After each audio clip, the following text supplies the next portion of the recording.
Hello everyone and welcome back to my YouTube channel with another useful and informative video.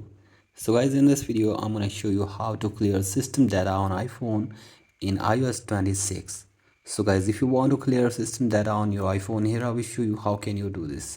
So guys, this is very basic and simple. First of all, you have to simply open settings on your device and then scroll it below and go to general. Then go to software update and update your software to the latest version.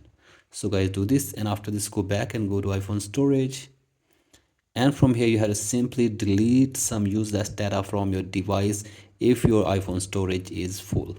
So guys, you have to simply delete some useless data, and from here scroll it below, and then you have to simply uninstall all those apps which you don't use.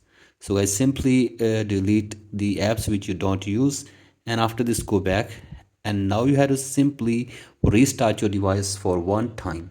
So guys, simply press and hold the volume up button and then down, and keep holding the power button until your device force restarts. So guys, do this, and after this the system data will be cleared automatically from your device.